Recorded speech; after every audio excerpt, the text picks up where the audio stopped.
मैं अविनाश आपका स्वागत करता हूं आपके अपने YouTube channel bright coaching classes में। तो आज से आपको कक्षा 9 एनसीईआरटी से पहले टॉपिक से संख्या पद्धति, उससे रिलेटेड प्रश्न आज से हम स्टार्ट करते हैं। प्रश्नावली वाइज एक दो इस प्रकार से आपको नियमित मिलती रहेंगी। तो आज का टॉपिक है संख्या पद्धति। पहले संख्या पद्धति के बारे में समझेंगे हम, उसके बाद प्रश्नावली करेंगे। नियमित वीडियो मिलती रहेंगी आपको अब 9 की और 10 की लगातार, ठीक है। तो शुरू करते हैं। पहले संख्या पद्धति में आप पढ़ेंगे कि परिमेय संख्या किसे कहते हैं। पहले टॉपिक में दी गई है परिमेय संख्या। तो परिमेय संख्या किसे कहते हैं? परिमेय संख्या, ठीक है। परिमेय संख्या और अपरिमेय संख्या के बारे में पढ़ेंगे। तो परिमेय संख्या उसे कहते हैं जिसे हम P बटा Q के रूप में लिख सकते हैं। किसको? जिसे परिमेय संख्या किसे कहते हैं? जिसे हम P बटा Q के रूप में लिख सकते हैं। लेकिन कंडीशन एक दी हुई है। कंडीशन क्या दी हुई है? कि जो Q का मान हो वो 0 नहीं होना चाहिए, ठीक है। ये कंडीशन है। P बटा Q के रूप में हम लिख सकते हैं ऐसी संख्या जिसे हम P बटा Q के रूप में लिख सकते हैं। लेकिन कंडीशन क्या है? जो हर है उसका हर यानी ये Q वो 0 नहीं होना चाहिए। जैसे हमने कहा 1/2, ठीक है।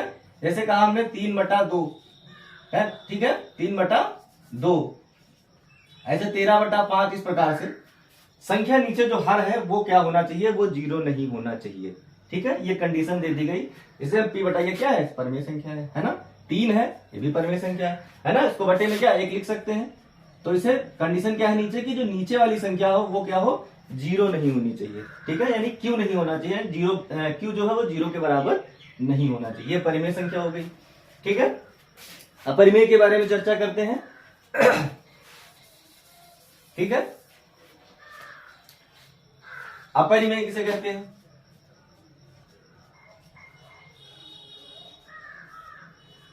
अपरिमेय संख्या, ठीक है, जिसे हम P बटा Q के रूप में नहीं लिख सकते। इसमें क्या हो जाएगा?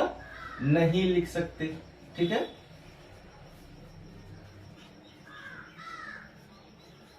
ठीक है, उसमें भी वही कंडीशन कि Q का मान जो है वो 0 नहीं होना चाहिए, ठीक है।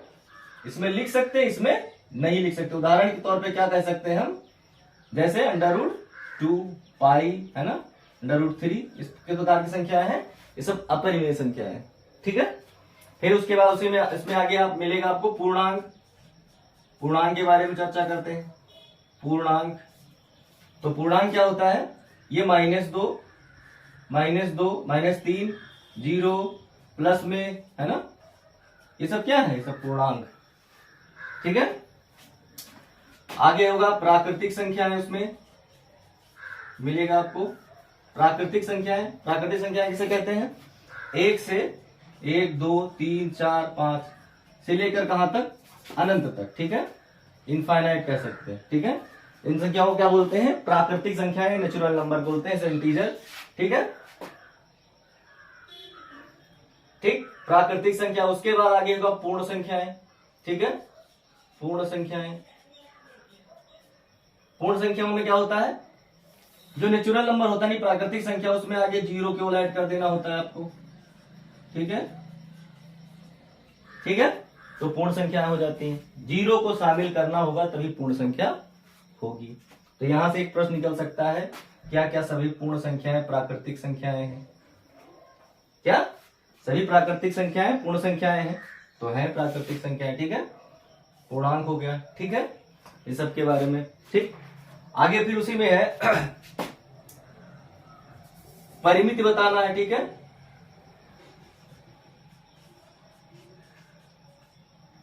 परिमित यानी तुल्य जो है, तुल्य परिमेय संख्याएं, ठीक है। तुल्य परिमेय संख्याएं, ठीक है। जैसे हमने कहा 1/2, ठीक, 1/2 इसकी 2 तुल्य परिमेय संख्याएं बताइए। तो क्या करेंगे इसकी? तो इसमें क्या करते हैं? जितना हर से उतने अंश से आपको मल्टीप्लाई कर देना, गुणा कर देना है। मान ली इसमें 2 से करते हैं तो इसमें भी 2 से करेंगे, ठीक है। तो क्या हो जाएगा? 2 एकम 2, हर ऊपर अंश अंश का गुणा हो गया ऊपर ऐसे, और नीचे मल्टीप्लाई हो गया, गुणा हो गया, 2 दूना 4। ठीक है, काट देंगे, 2 एकम 2, 2 दूना 4, यही चीज आ गई। ठीक है, यानी 1/2 ही आ गया। लेकिन है क्या तुल्य, यानी क्या हो जाएगा 1/2 का तुल्यता क्या हो जाएगी 2/4। ठीक है, जितना ऊपर से उतने नीचे से, यानी 3 से अगर कर दें नीचे तो हो जाएगा 6, 3 एकम 3, 3 दूनी 6। ठीक है, तो ये इस तरह बन जाता है। जिससे भी करें सेम संख्या से ऊपर करेंगे, नीचे करेंगे तो उसकी तुल्य परिमेय संख्याएं बन जाएंगी। इसके 1/2 का है तो क्या हो जाएगा 2/4, 3/4। ऐसे तो अगर 4 से करते तो 4 दूनी 8, 4 चौक 16, है ना। जितना ऊपर से उतने नीचे से आपको करना होगा। ठीक है, तो ये था उसका इंट्रोडक्शन, ये चीज उसमें मिलेगा आपको। उसके बाद प्रश्न पर आते हैं, प्रश्नावली 1.1 पे। ठीक है, तो सबसे पहले आपको उसमें पूछेगा, आपसे प्रश्न पूछता है, पहले प्रश्न पे चर्चा करते हैं। तो कह रहा है क्या शून्य एक परिमेय संख्या है। तो शून्य एक पहला प्रश्न ही है, क्या शून्य एक परिमेय संख्या है। लेकिन कंडीशन क्या दी है, तो यहाँ पे उत्तर में क्या हो जाएगा है। क्या परिमेय संख्या है, तो कहेंगे हाँ है। ठीक है, हाँ है, लेकिन कंडीशन क्या दी गई है कि नीचे जो है वो मान नहीं होना चाहिए 0। P/Q के रूप में लिख सकते हैं, लेकिन कंडीशन क्या है, नीचे का मान जो हो वो आपका 0 नहीं होना चाहिए। Q बराबर 0 नहीं होना चाहिए। Q का मान यानी जो हर में है P/Q के रूप में होगा, तो ये जो Q का मान है वो 0 नहीं होना चाहिए। और क्या हो सकता है 0/5, 0/9, कुछ भी लिख सकते हैं, लेकिन अंश की बात हर में नहीं होना चाहिए। अगर अंश में हर में 0 हो गया तो वो परिमेय संख्या नहीं हो जाएगी। ठीक है, कंडीशन को फॉलो करना चाहिए। Q का मान 0 नहीं होना चाहिए, नीचे का जो मान है ये अंश वाला हर वाला वो मान 0 नहीं होना चाहिए। ठीक है, दूसरा प्रश्न कह रहा है 3 और 4 के बीच में 6 परिमेय संख्या बताइए। दूसरा प्रश्न है 4 तथा 6 के बीच कितनी संख्याएं बतानी है, 6 परिमेय संख्या बतानी है। एक हम निकाल के आपको बताते हैं, सेम उसी प्रकार से आपको निकालते रहते चलना है। 4 तथा 6 के बीच 6 परिमेय संख्या है, 6 परिमेय संख्याएं। ठीक है, तो कैसे क्या करना है आपको, एक तरीका बताता हूं। ये जो संख्याएं हैं ये है, इसको मान ले आप ए मान ले, ए को क्या मान ले 4, और 6 है बी, इसको मान ले। ठीक है, मान लिया। उसके बाद क्या करना है आपको, 1/2 जो भी संख्या है उनको जोड़ने के बाद उसका आधा कर देना है, तो इनके बीच की संख्या है वो पता चल जाएंगे। कैसे, तो 1/2 a प्लस बी। ठीक है, 1/2 a का मान कितना है 4, b का मान कितना है 6। ठीक, तो 1/2, 4 2 कितना, 6 4 कितना हो गया 10। ठीक है, ब्रैकेट हटाएंगे, 1/2 गुणे 10, 2 एकम 2, 2 पंचे 10, कितना आ गया 5। अब बताइए 4 और 6 के बीच में 5 आता है कि नहीं आता है, आता है। तो क्या हो गई एक परिमेय संख्या ये हो गया। इसको P/Q के रूप में लिख, बट्टे में 1 लगा दीजिए, P/Q के रूप में हो गए। ठीक है, दूसरी निकालनी है इसी में, तो क्या करेंगे फिर इसमें मान लीजिए a इसको मान लीजिए, एक इसको मान ले हम, a मान को b मान ले, इसको मान ले 5 को, और b किसको मान ले, इसमें किसी को मान ले आप 4 को मान ले। ठीक है, 1/2 5 प्लस 4, 1/2 5 4 कितना हो गया 9, 1/2 गुणे, ठीक है, यहाँ पे मल्टीप्लाई लगा के 9 कटेगा है नहीं, इसका आधा हो जाएगा। अगर काटते हैं भाग करते हैं तो ये हो जाएगा 4.5, 9 का आधा 4.5 होता है। तो देखिए 4 और 6 के बीच में 9.5 पड़ेगा नहीं पड़ेगा। कहने का मतलब बीच की संख्याएं पूछ रहा हो, तो जैसे 4 ये मान लीजिए ये इधर का बॉर्डर है और ये इधर का बॉर्डर है, तो इनके बीच में जो संख्याएं पड़ेंगी वो 6 से कम होनी चाहिए, 4 से बड़ी होनी चाहिए, तो उसके बीच की संख्याएं हो गई। ठीक है, तो देखिए 4.5 है वो 4 से बड़ी है, 6 से छोटी है। ठीक है, 5 है 6 से छोटी है बट 4 से बड़ी, यानी 4 और 5 के बीच में जो भी है। ठीक है, 4 और 6 के बीच में संख्या कौन सी, 5 हो गई और 4.5 हो गई। फिर इसी प्रकार आप इसको ये मान लें, इसको भी मान, इस प्रकार से आप 6 परिमेय संख्या आप निकाल सकते हैं इस फार्मूले के माध्यम से। जो भी निकालना हो, एक मान ले, बी मान ले, इस प्रकार से। अब जैसे हमने मान लिया 4.5, इसको मान ले ए, इसमें से कोई भी संख्या ले उसको बी मान ले, फिर इसी प्रकार से करेंगे तो अगली संख्या निकल आएगी। ठीक है, इसी प्रकार लिखा है। तीसरा प्रश्न दिया है, तीसरा देखते हैं। तीसरा लिखा है 3/5 और 4/5 के बीच 5 परिमेय संख्या लिखना। तीसरा प्रश्न है 1 लिखा है 3/5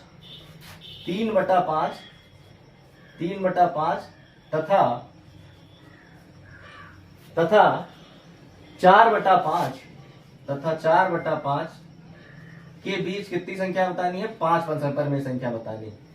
ठीक है, परिमेय संख्या बतानी 5। तो करना है क्या आपको? इसी प्रकार से इसको a मान लें आप 3/5 को, और इसको मान लें आप b मान लें। ठीक है, फिर इसी प्रकार से जैसे ये वाला किया गया है इस प्रकार से इसको भी कर लेंगे 1/2। a को मान ले क्या? 3/5 और b को मान ले 4/5। ठीक है, तो 1/2 दोनों के हर बराबर है तो हमको एलसीएम लेने की जरूरत नहीं पड़ेगी।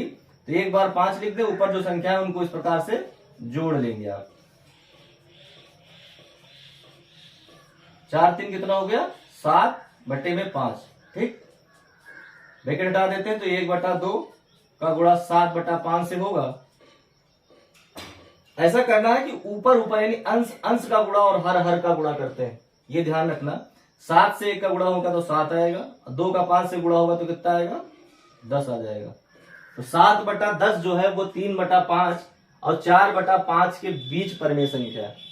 इस प्रकार से कैसे? तो आप इसको भाग कर लें, अंश को भाग करना होता है हर से। ठीक है, इस प्रकार से भाग करें, फिर इसको 5 को 4 से भाग करेंगे, फिर 10 को ये दोनों को इन दोनों को हल करने के बाद अब 10 को 7 से जब भाग करेंगे तो जो संख्या आएगी दशमलव में वो इन दोनों के बीच में इसका मान आएगा। ठीक है, इस प्रकार से आप करते हैं। अब इसको a मान ले, इसमें किसी संख्या को b मान के फिर अगली संख्या निकाल सकते हैं।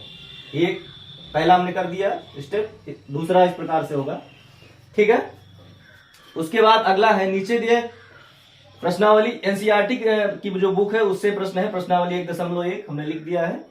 अगला प्रश्न चौथा है, नीचे दिए गए कथन का सत्य या असत्य बताइए। प्रत्येक प्राकृतिक संख्या एक पूर्ण संख्या होती है। अभी हमने बात की प्रत्येक प्राकृतिक संख्या क्या है? एक पूर्ण संख्या है, क्योंकि देखिए पूर्ण संख्याओं में 0 1 2 3 तो प्राकृतिक संख्या कहां से? 1 2 3 4 5 6 7 से। तो देखिए इसमें सम्मिलित है नहीं है, तो प्रत्येक प्राकृतिक संख्या एक पूर्ण संख्या है, ये बात सत्य है। ठीक है, अगला लिखा है प्रत्येक पूर्णांक एक पूर्ण संख्या है। तो प्रत्येक पूर्णांक पूर्ण संख्या नहीं हो सकती। ठीक है, क्यों? क्योंकि -2 है वो पूर्ण संख्या। -2 प्रश्न कहा गया प्रत्येक पूर्णांक एक पूर्ण संख्या है, तो -2 क्या है? पूर्ण संख्या नहीं है, क्योंकि 0 से लिया जा रहा है। 0 1 2 3 4 5। ठीक है, आगे कहेंगे प्रत्येक परिमेय संख्या एक पूर्ण संख्या होती है। तो प्रत्येक परिमेय संख्या एक पूर्ण संख्या, जैसे 1/2 है, ये पूर्ण संख्या कहां है? ठीक है, 1 से लिया जा रहा है 0। ठीक है, तो ये क्या है? पूर्ण संख्या नहीं है। ठीक है, तो ये भी बात क्या हो गई? असत्य हो गई। ठीक है, 1/2 है वो पूर्ण संख्या नहीं है। ठीक है, तो ये प्रश्नावली 1.1 जो है आपकी सॉल्व हो गई पूरी। और इसी प्रकार अगली प्रश्नावली 1.2 जो है उस पे नेक्स्ट वीडियो में आपसे चर्चा करते हैं।